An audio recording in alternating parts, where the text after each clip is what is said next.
Okay. Hello, everybody. It is about 2 a.m. In Mississippi, America over here. So good morning.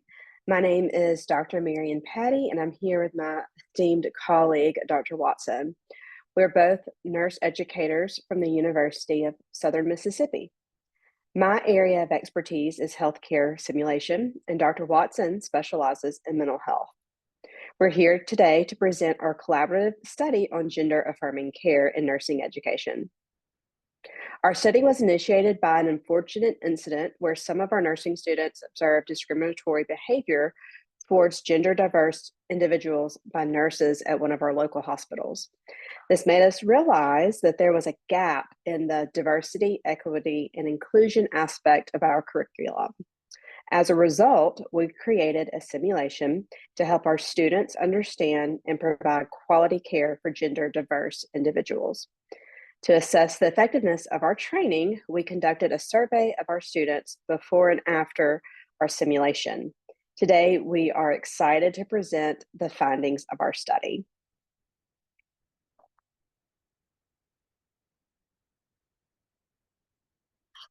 So what is gender-affirming care?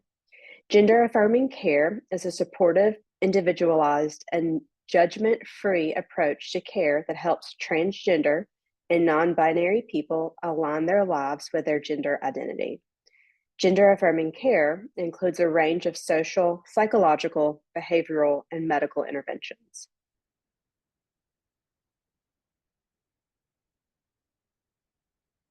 Trans individuals face higher risk of human rights violations without proper gender recognition. Many lack access to care, which creates gaps and discrimination in the healthcare setting. Around 25% of transgender diverse individuals delay healthcare, and about 33% face negative healthcare experiences. Additionally, transgender and gender diverse adults have experienced higher rates of negative mental, behavioral, and physical health outcomes.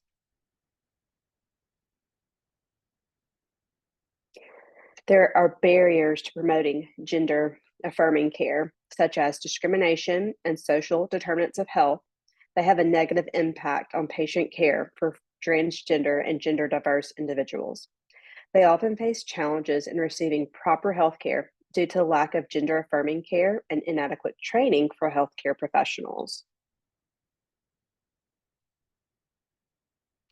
According to a survey of over 1,000 BSN faculty in the United States, nursing programs are not prioritizing education on transgender health as much as other healthcare professions.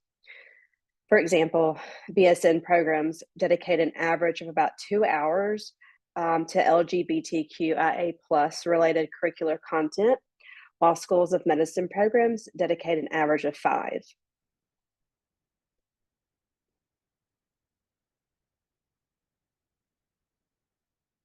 So let's talk about our study.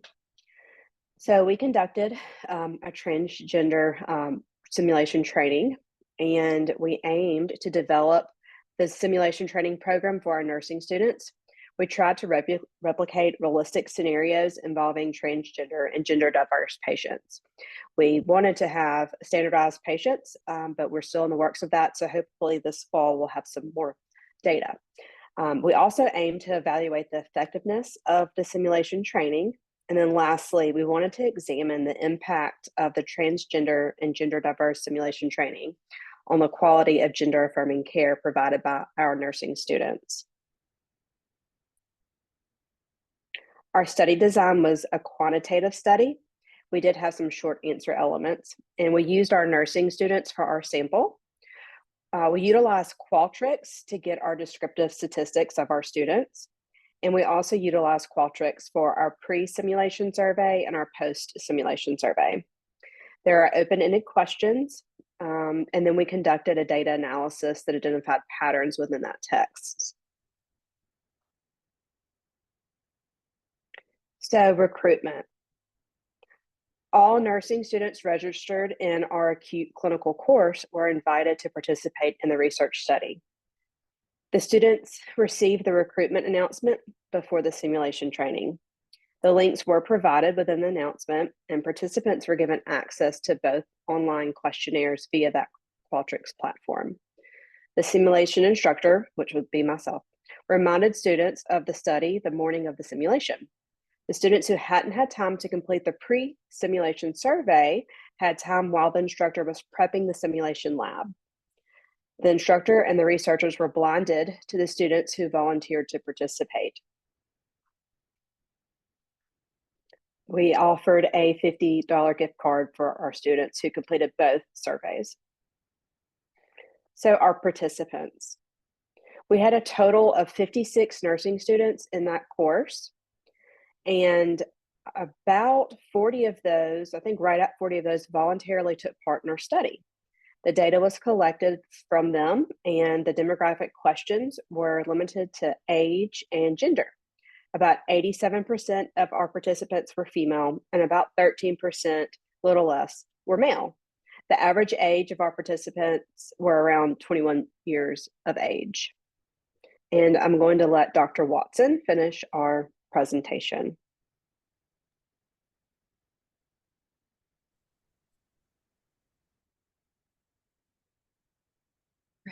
Thank you, Dr. Patti. Like Dr. Patti said, the nursing students answered a pre-simulation questionnaire and a post-simulation questionnaire, but the questionnaires included questions measuring knowledge and attitudes towards providing health for transgender patients. And these questions explored students' experiences with diversity and knowledge of cultural competence. The students also answered some open-ended questions regarding caring for transgender patients and experiences with diversity and knowledge of cultural competencies and experiences with the simulation.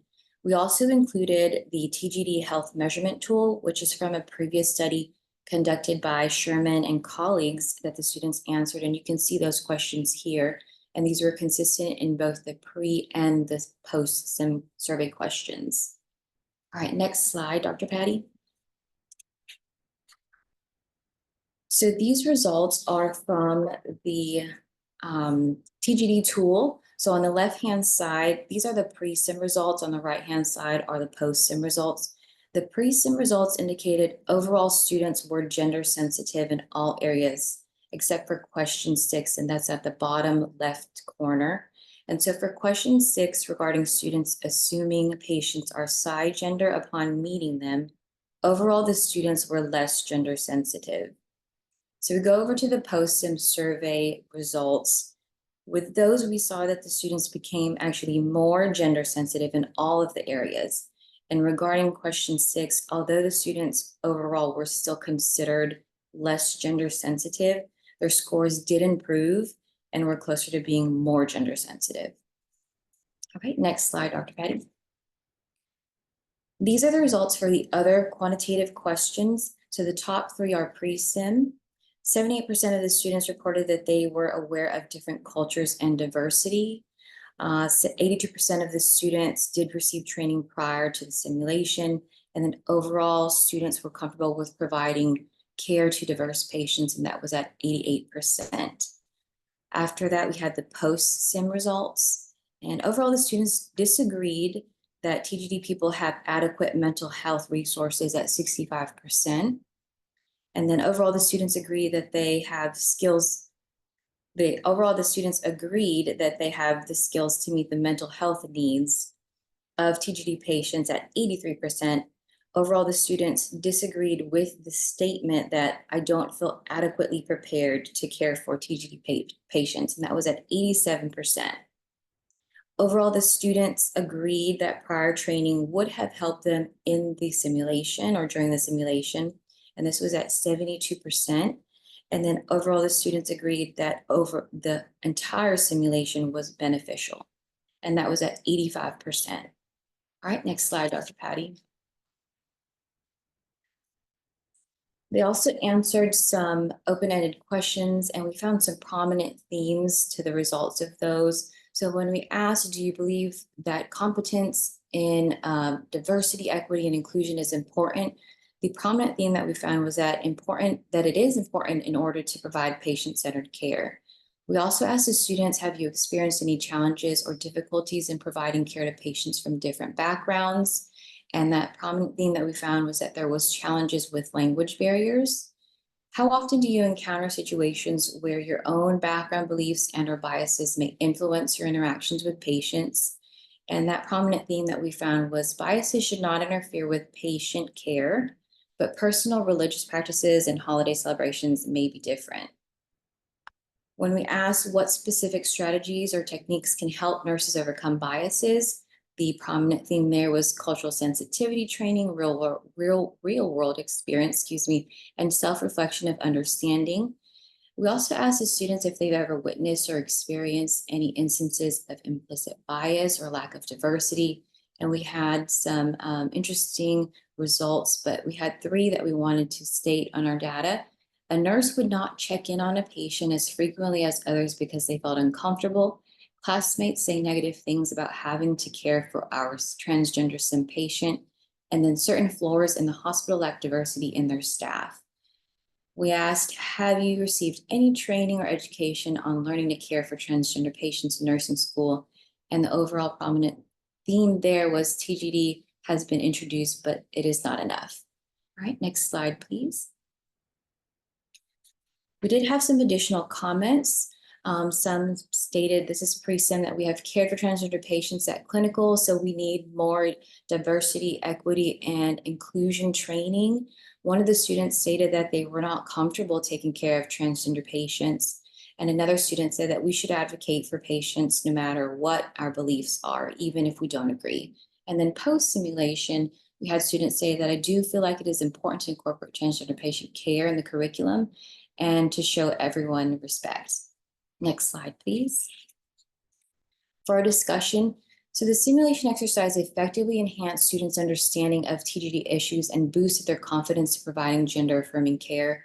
The qualitative analysis revealed increased empathy, awareness of TGD challenges, and improved communication skills among students after the simulation exercise.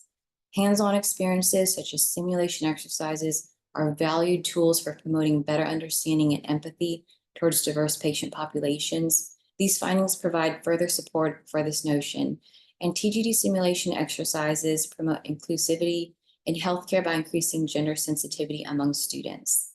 Next slide, please.